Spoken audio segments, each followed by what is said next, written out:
प्रभु राम हमारे, कब आए हैं प्रभु राम हमारे।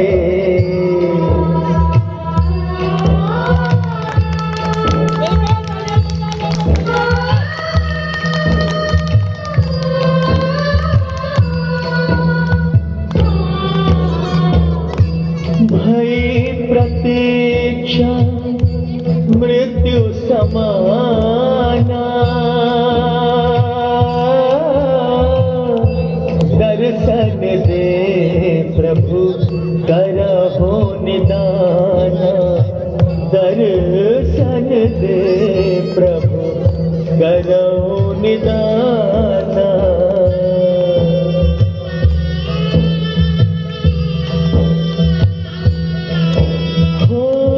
छट गए शबरी सब अलियारे,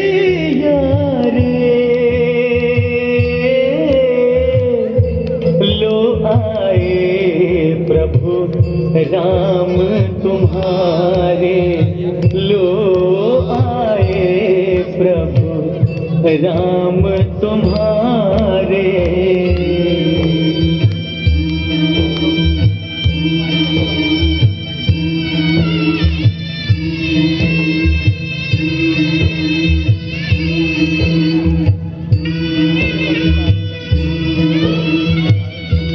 माता राम,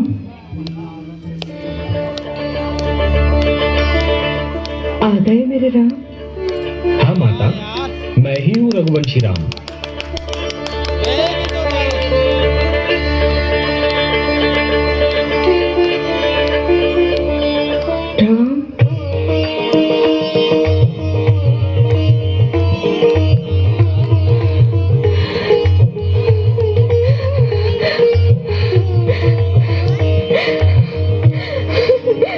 नहीं माता, इसकी आवश्यकता नहीं है, किंतु आपने ये कैसे जान लिया कि मैं ही राम हूँ?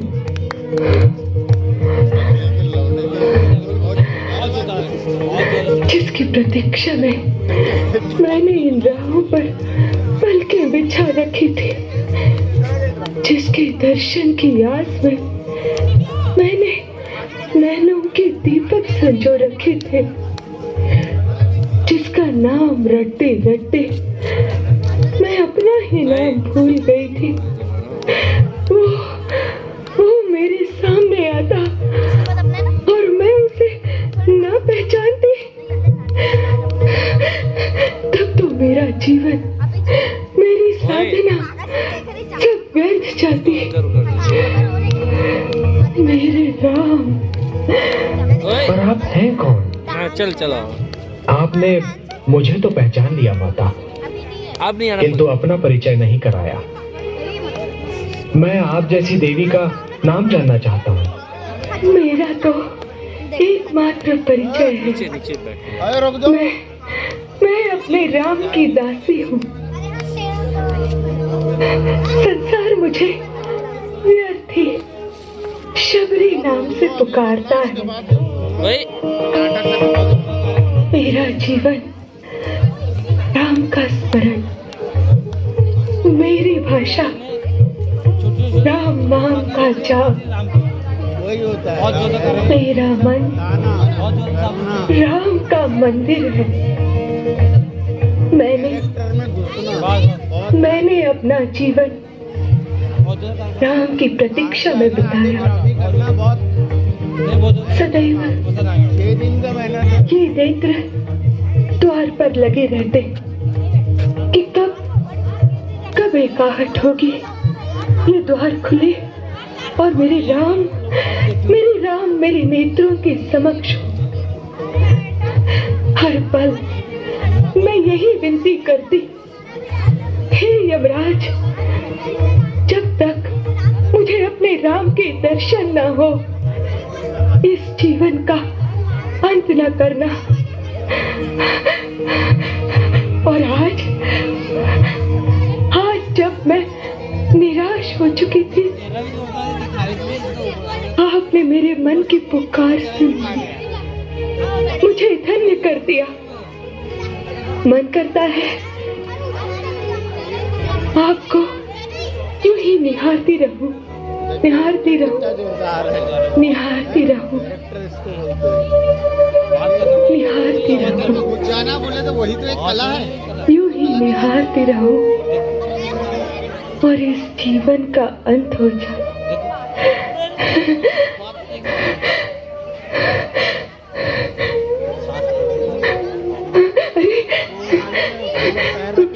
मैं भी कैसे बावरी हूँ, अपने राम को सामने देखकर ऐसे सब बिसराए मेरी इस कुटिया में पधारी है। और माता, ये मेरा अनुज है लक्ष्मण। प्रणाम माता।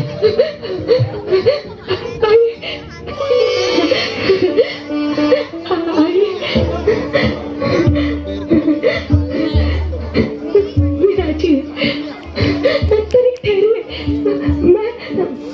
मैं अभी आई।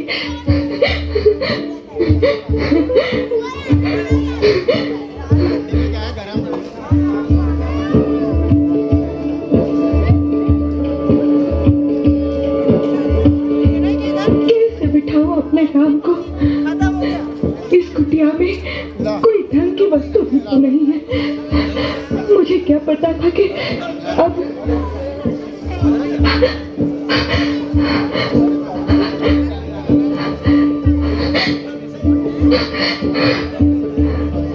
कितना जीवन होता था इस कुटिया में। सब चले गए और इस कुटिया को मरकट की भांति सुनसान कर गए।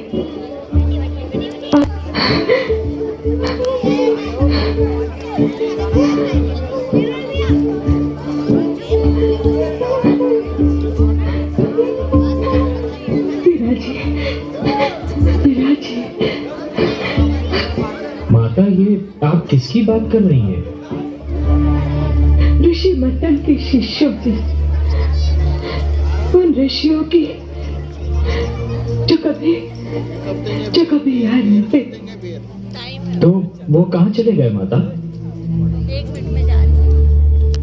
आदिवासी हूँ, मन में रहती हूँ।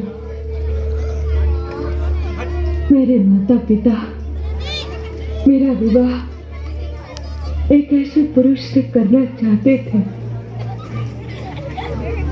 जो मदिरा का रसिया था।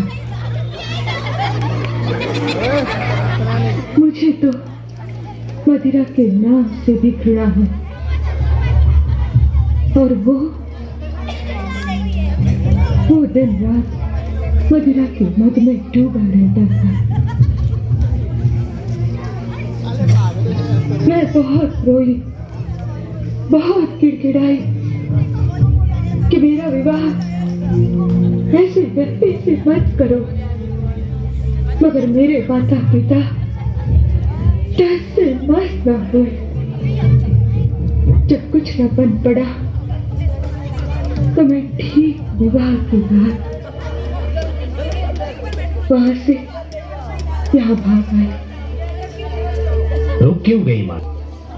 हवन की लकड़ियां और आहार को फल लाती थी। वो सब भी मेरी सेवा से बहुत प्रसन्न थे। परंतु एक दिन सब कुछ बदल गया। कैसे? उन शिष्यों को पता चल गया कि मैं आदिवासी अछूत हूँ, और बस उसी दिन से वो लकड़ियां हवन के योग्य नहीं रही जो मैंने दिन दिन कर लाती थी। वो फल अशुद्ध हो गए जो वे सदा प्रसन्न होकर खाते थे। मैं आश्चर्यचकित रह गई कि जब तक उन्हें ज्ञात नहीं था कि मैं कौन हूँ, सब कुछ शुद्ध था, और जैसे ही उन्हें ज्ञात हुआ कि मैं कौन हूँ, सब कुछ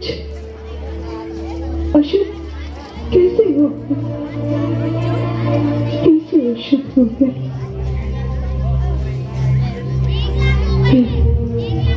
वे सब एक एक करके इस आश्रम को छोड़ के चले गए और ये आश्रम सुनसान हो गया। केवल ऋषि मतन ने मुझे आश्रय दिया।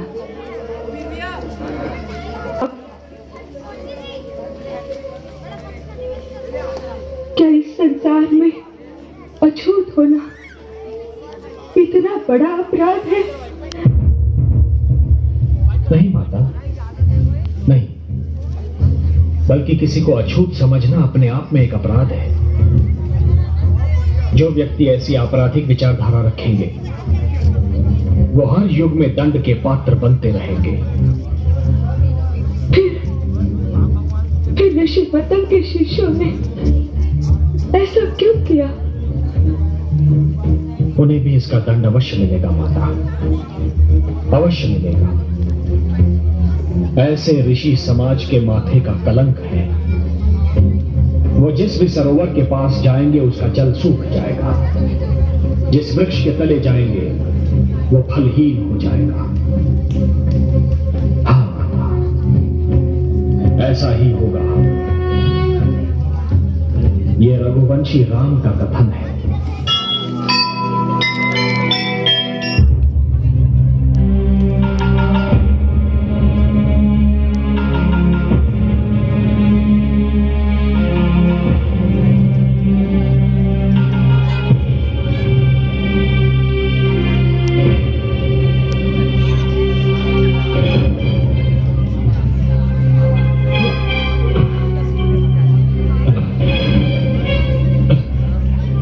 प्यास के मारे गला सूखा जा रहा है।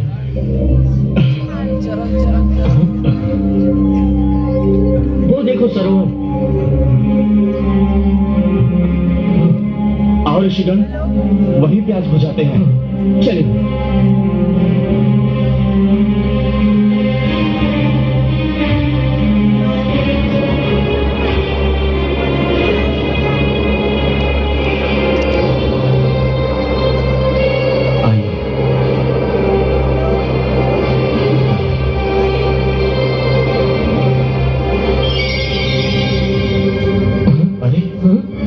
ऋषिगण, ये सब क्या हो गया? इस सरोवर का जल कैसे सूख गया?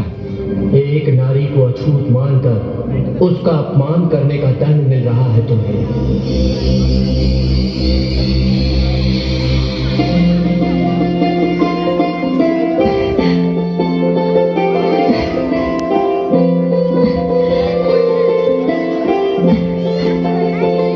मैं ये बेर चुकर लाई, खा लीजिए। मुझे तनिक भी भूख नहीं है माता, किंतु आपका आग्रह है इसलिए खाऊंगा। आप ही के हाथों से खाऊंगा। वहां नहीं माता, यहाँ बैठी बैठी।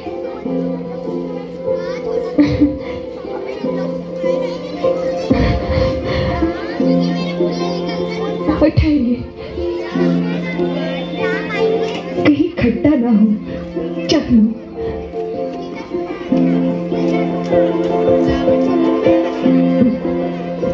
खट्टा है।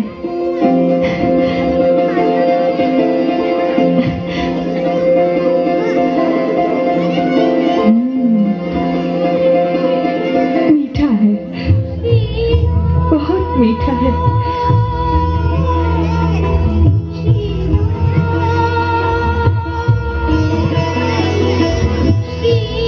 खट्टा है।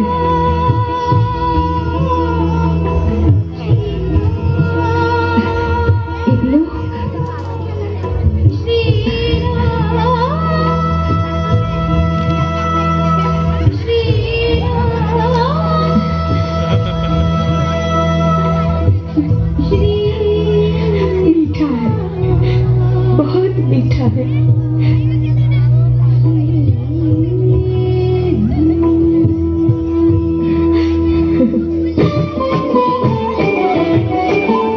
प्रेम दृष्टि मीठे भरे भाव अनूठे, शबरी तेरे खिलावत झूठे, स्नेह बिना सब व्यंजन फीके, स्नेह पगे फल अतिशय नीके, स्नेह पगे फल अतिशय नीके,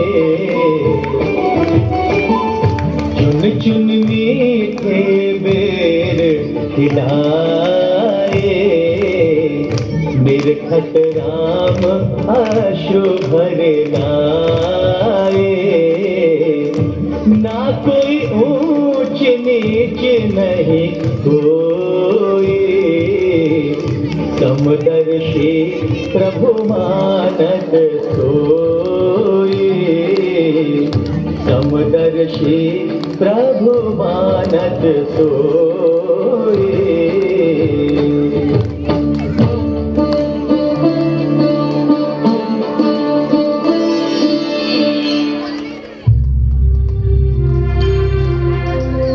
हमें क्षमा कर दे देवी, हमें क्षमा कर दे, नहीं तो हम भूख प्यास से तड़प तड़प के मर जाएंगे। हे राम, ये वही ऋषि हैं जो इस आश्रम में रहते थे। फिर तो इनका यही दंड है और इन्हें ये दंड भोगना ही होगा। हम क्षमा याचना करते हैं श्री राम। मैं कौन होता हूं आपको क्षमा करने वाला? यदि क्षमा मांगनी ही है तो इस माता से मांगिए जिन्हें अछूत कहकर आपने अपमानित किया था। देवी, हम लज्जित हैं, हमें क्षमा कर दो। हाँ, हमें क्षमा कर दो। यदि मेरी क्षमा करने से आप सबका संकट दूर होता है तो मैं आप सबको हृदय से क्षमा करती हूँ। धन्य हो देवी, धन्य धन्य हो। इस बात का सदैव ध्यान रहे कि मनुष्य उच्च या नीच केवल अपने कर्मों से होता है, अपने जन्म से नहीं। ये देवी उच्च है क्योंकि इनके कर्म महान हैं। यदि आपने इनसे क्षमा याचना नहीं की होती और इन्होंने आपको क्षमा नहीं किया होता तो अपने उस नीच कर्म के कारण आप सब सदैव नीच ही रहते। अब जाइए यहां से।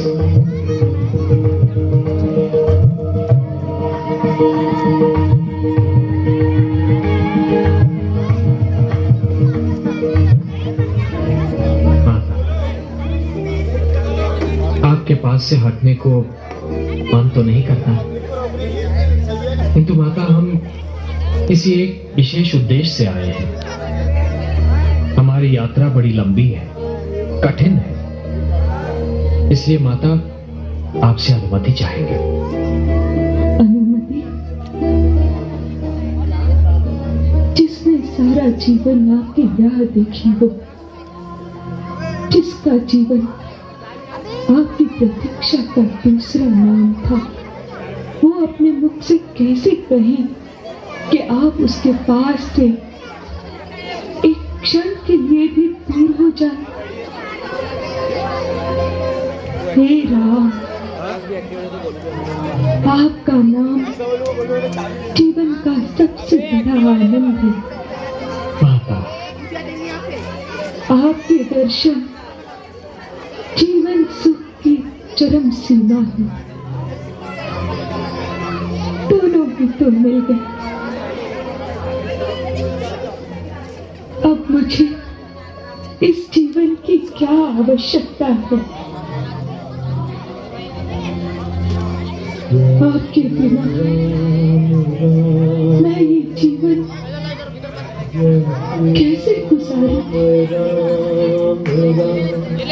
होठों पर आपका नाम हो, आंखों में आपकी छवि हो, और मृत्यु आ जाए तो इस मृत्यु पर शाश्वत जीवन मार दो। श्री राम।